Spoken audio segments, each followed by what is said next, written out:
نن چې محترمو زمونږ کوم وظیفه ده لومبۍ سپارې د یو آیت ډیر زیات ناشنا او ډیر زیات انتهایی مجرب وظیفه ده.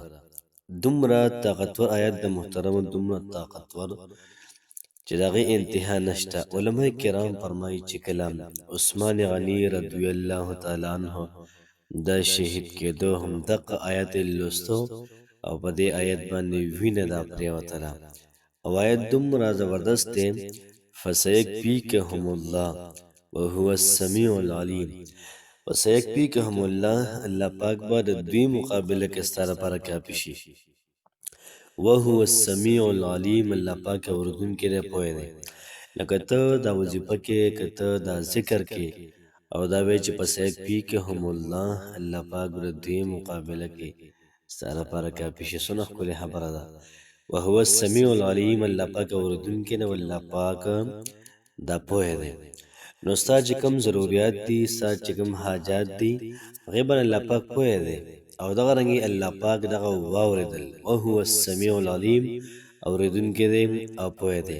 نو که ستا کاروبار نشته دا وظیفه کې، الله پاک به ستا اواز ضرور اوري. ها که ستا رشته نشته دی او ته دا وظیفه کې په ښځه کې د رشتې کوشش کې ته فسیکفیکهم الله وهو السمیع العلیم، دا وظیفه د ژوند معمول سازه کړه، انشاءالله العزیز لازمي به کېږي.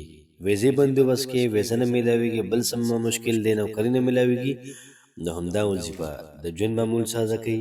تماشه کوئ چې الله پاک ستاسو حاجات څنګه پوره کوي.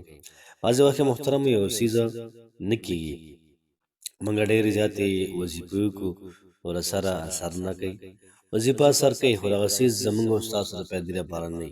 الله پاک وایي الله پاک علیم بذات الصدور دی. په زړونو کې څومره خبرې دي بغیر الله پاک پوهېږي. موږ خو ظاهري خبره کوو چې دا کار داسې وشي نو ښه به وشي. الله پاک هغې انجام ته ګوري. که دا کار د یو بنده لپاره نه دی، خو دی سوال کوي خو نه دی ښولی، نو داسې کومه سوال نه قبلومله. محترمو کوشش کول پکار دی، مایوسه کېدل نه دي پکار. ذکر دی ستاسو پکې دنیا هم سازېږي، آخرت هم سازېږي، حاجت هم پوره کېږي او دې سره سره ثواب هم تاسو ته میلاویږي. بسم الله الرحمن الرحیم. شروع کوم د ډیر زیات بخښونکي او د ډیر زیات مهربان رب په نوم باندې. د ګواهي ورکوم د دې خبرې چې د الله پاک نه علاوه د عبادت لایق بل څوک نشته. نبی کریم صلی الله علیه و آله وسلم الله پاک بنده او د الله پاک رسول دی.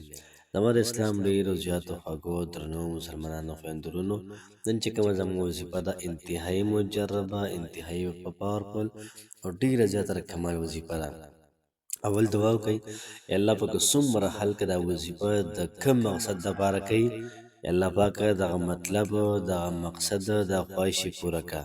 کمنټ کې امین لازما ولیکئ چې ما ته پته لګي چې څوک دا وظیفه د زړه نه کوي، څوک یې نه کوي.